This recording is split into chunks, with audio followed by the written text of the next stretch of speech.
our tails here, and you have a wedding coming up.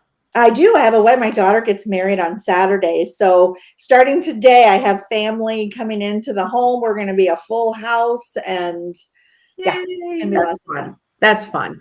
Yeah. So, okay, so today I wanted to talk about Wisdom Wednesday. I wanted to talk about how to stop caring about what other people think. And part of the reason why I really wanted to talk about this, because it's something that I have really suffered from in the past, truly. And I don't think a lot of people would think that about me. So I want to be really honest about the fact that it took me a long time, and I'm still not there 100%. I'm not sure I ever will, Right. but there are times that I really do care about what people think about me growing my business, my success, my pricing. Like, oh my God, like what if people don't like it? But I quickly get myself, shake that off, because that's not helpful. That is not helpful to my goals for my own life. Have you ever had this happen to you? Absolutely. Especially when it comes to building my business. I mean, in life, a lot of times we can kind of hide away, but building a business, a successful business, is very public. And I have literally been paralyzed at times, worried about what people are thinking and not able to move forward. And that's when my business stalls. That's when when I'm all of a sudden I'm doing things I don't enjoy, or I'm taking on projects that are not what I want to do. And then I think I need to quit. I need to give up. I need to stop this. And it starts with worrying and caring about what other people are thinking about me. Yeah, I mean, like when I think about the times it's happened to me, it's sometimes because I'm listening to non-business owners, their That opinion of my business, but they're not an entrepreneur. They have never run a business. They don't understand how freaking hard it is to run a business and to keep no. the motivation up to keep moving forward, even through the hard times and the judgment of other people. And they don't understand some of the decisions that we have to make and why we make those decisions, Yes. and become very frustrated. And it's exactly it. It's the non-entrepreneurs, the non-business people, or the people who haven't been in it long enough to know how hard it is. They're just getting started, that have these opinions that derail us, but they're not living the life that I want to live. And so why am I listening to them? That's what I tell myself. It's like, wait a minute, they are not living my dream life. So why I am I know. listening to them? And it is something you have to remind yourself. And I think what's really important is you have to replace that group of support people in your past, possibly from your past, that they were always your greatest supporters when you're out having fun at a bar, right? Or partying or dating or whatever you're doing. But when it comes to growing your business, suddenly they're like, why are you doing this? Why are you working so hard? Why is this important to you? Like, we don't get it. Those prices are really high. Are you sure this is going to be anything anyone wants? And all that doubt from people from your past needs to be replaced with a supportive group of entrepreneurs that bring you to the next level and understand your struggles. Yeah. Well, and I want to add one other one in there is, you better keep your real job. Oh, yes. That's one that I heard a lot. You better keep your real job, or why don't you get a real job? And I'm like, so that's another one that I hear that I want to toss in there, because that's not supportive. And again, you've got to find that supportive group, like you just said. Right. And they'll justify it like, oh, I just care about you and I don't want to see you struggling and I don't want to see you fail and I just care. So maybe start it as a side gig and then quit your job. Like, and okay, that might be an option depending on your situation, which I've certainly coached people through, starting as a side gig and then leaving their jobs to make a go of it. But at times, you have to take the leap of faith, and someone who's never run a business, doesn't have any aspirations of running a business, or I'll even throw in started a business and failed because they didn't have the right support system or the proper focus and consistency and tenacity that you need to run a business, right? The grit you need to grow a business. And now you're listening to them and all their past failures and insecurities and fears are now being dumped onto you for you to like fight it off. Yeah. Yeah. And that's exactly what happens. And one thing I want to just toss this out there, but like, started as a side gig. I used to tell people, because I did keep my real job for a while I was building my business, but I made it very clear that that was my side gig. That's not who I am. That's my side gig. I never talked about that job publicly. People don't even realize that it's only been a little over 2 years that I left that side I gig. actually love that mind adjustment that you just made. Mhm. Your Monday through Friday salary job was actually in your mind designated as your side gig while you built the business of your dreams. Exactly. I love that. That's I love that adjustment because what I teach people all the time, especially, my one-on-one and my Profit Insider group clients, it's scary. There are some steps you have to take in growing your business that are scary. And I always say, ignore the fear and keep on going, because if you pull the plug and don't just ignore the fear and walk through it, you're going to end up just being stuck and then fail, right? yeah. The minute you're most scared is when you're on the like on the verge of a breakthrough. The biggest breakthrough that is going to shift everything. It has happened so many times for me. Yes, Yes. And I absolutely. know you're part of a mastermind group, and I have the Profit Insiders for Interior Designers, which is a mastermind group and a group coaching program. We're starting again in January, a new group. And I think the most important part of that program, and there's so many unbelievable things you get with that program, but it's that mastermind part where everyone can hear what's going on and the fear in people with like minds who are running businesses like you and how they got through it, or what was successful to them and what you can get from that. You have to replace those naysayers in your life with people who are going to drive you up, not down. Hands down. And I really encourage anyone out there, especially the interior designers that are looking for that, to look into your program, because having that mastermind group and then having coaching with you on this, I mean, on top of it, is invaluable. Like, you can't put a price tag on the value that they're going to receive, because I know for me personally, if it was not for my mastermind group, I would not be in business today. I mean, I just couldn't have, because the support system of my family who love me and want me to succeed, they don't get it. They don't understand. And they're not who I can bounce ideas off of. They're not who I can call on those days when I want to quit. And those days that I want to quit are so few and far between because of the amazing women that I have in my mastermind group.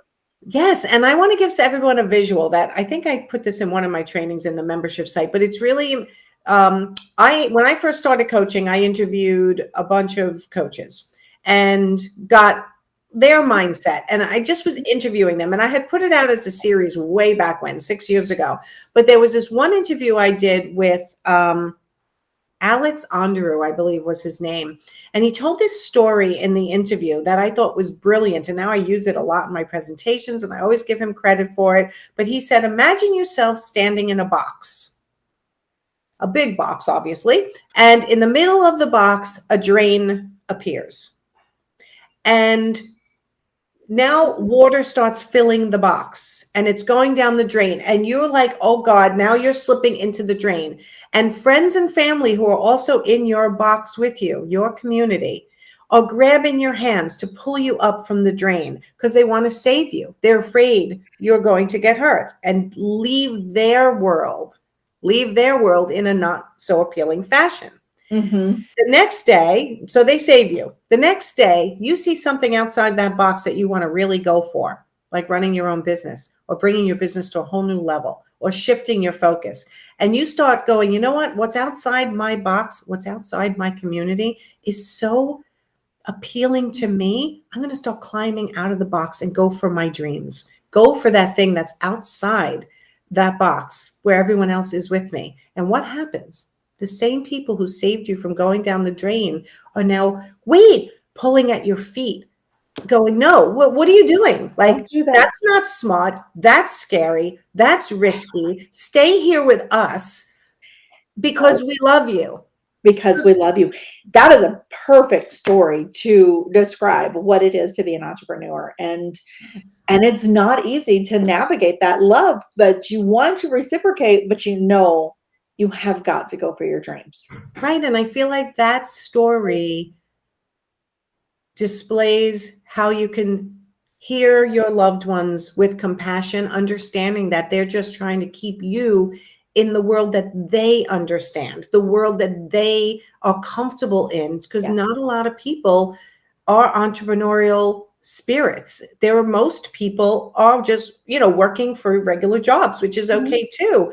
But Absolutely. they're not going to understand you and they don't want you to disappear and become something new. And then add to it all their fears about, well, what if he or she changes after they're making more money? They're going to get like everyone else, and all the negative people that actually exist also. You Mhm. have to literally, I feel like Wonder Woman, like with the shields, like right? Like all the negative feedback that people say, you have to really, I always do this. I listen, I nod. I don't need to argue with them. I don't need to try to tell them, like, you need to understand though, my dream, and I hired a coach and now they're going to get me. They don't need to know any of that. I even often have to tell people, your spouse loves you dearly, but they are not an entrepreneur. And if you're running every single step by them and they're putting doubt in your head that you're charging too much or who's going to pay that, really, that's what your coach said, or whatever's happening, you have to then stop talking to them so much about the details. About the details. And one of the things that I've said to my husband many times is, I tell him, I said, honey, I love you and I believe in you. So I never worry about you when it comes to building the life outside of our home together. I'm asking you to do the same for me. And I love that, but it's also not, it's no longer, maybe it was in the past, I don't know. What do you think I should do with this? What do you think I should do with that? Like, don't I ask the person who doesn't run a business. I stopped asking those questions because like when I would ask my husband about something, he would come at it from that 9 to 5 corporate mindset that does not support small business at all. And Right. he would think that I should do certain things that I shouldn't, that didn't fit in my business model. He rarely knows what's going on. He knows when I get new clients. But that's pretty much it because we toast, we have a Right. cocktail or whatever, water, it doesn't matter. And we toast like, hey, got a new client, yay me. And then Right. he's like, Celebrate the wins with right, the yeah. people you love, not the struggles. He gives me a high five and is like, good job, hun. That is pretty much where our business talks end. I love it. I think that's a really smart move. And I know that, people have all different types of relationships in their life. And if it is a true supporter who can mix in the, I trust you to make the right decision because you've surrounded yourself with the right people to drive you to the next level. Yeah. That's what you want to hear from a supportive friend or spouse or, parents, whatever. If you're hearing anything else, then it might be time to stop telling them as much as you're telling them. Yeah. Right. I Yeah. remember my mother saying, I love my mother dearly. She's a great mother, but she used to say, like, I can't believe you are the one out of all my children who are like starting this business. And I'm like, I know I was like the big loser when I was younger or I something. was a black Like, sheep for years. like, what is that? Was that a backhanded compliment? Like, I'm proud of you, but I'm shocked that it was you. And I'm like, all right, thanks, mom. Yeah, I got the same from my mom, and she was the one who would often say like, "Why don't you get a real job or keep your real?" And I would be like, "Oh, mommy, just don't worry about me. I specialize in awesome. This is going to be good. Just watch." Yes. And Yes. I just kind of would move on, and I wouldn't tell her the details. So And I think the most important to how do you stop caring about what people think is understand they're coming from a place of compassion, but limited in their knowledge of what you're doing. yeah, That's number one. yeah, Number two is keep your dream and your vision within sight as to why you're doing what you're doing. Because everybody who's nervous and would never do what you do doesn't understand that your goal is to maybe make a certain amount of money, take a family, pay for a family vacation, buy that car you want to buy. Like, just prove that you can do it, which I will tell you is most of people's bottom line as to why they're in business, just because it's their self-esteem. They love what they do and they need to prove that they can, yeah, yeah. right? Well, and for me, like I put up these blinders. Like I imagine myself putting up blinders, and like you said, stay focused on the end goal because that is going to set all of their worries to ease. Yes. Okay, we're going to leave it at that. And the best Um, the best reward for all your effort is to be successful and to pull out all the stops. And then all the people who were naysayers in your life, and you won't care anymore what they say when you've proven that you can do it. And there's a couple of people in my life years ago I used to say, I know I'm onto something. Just wait and see. I don't want to hear the negativity. I don't want to hear the doubt anymore. I know I'm onto something. And when I'm there, you'll see. And And some of them will become your biggest supporters yes, once you've achieved that first level of success that they were afraid of. They're going to become your biggest cheerleaders. Just definitely. yeah, Definitely. yeah, So keep it going is the point of this whole yeah. thing. Surround yourself with supportive people. Join a mastermind or coaching group if that works for you, or grab a group of friends who are in the same field as you and create your own, whatever you need to do to make sure that you do not quit because of caring about what other people think of you or what you're doing. If you quit, you're doing it for the right reasons. And I shouldn't say quit. If you move on to something else, Yeah, that's the journey of life anyway. And it's okay as long as you're not doing it because of all the people in your life who exactly. are talking about you or to you and making you nervous about what you're doing. Right? Right. And I like that you said that, not quit, but move on. I mean, I started off my business as a life coach, and now I'm a web designer, so I definitely pivoted in a big way.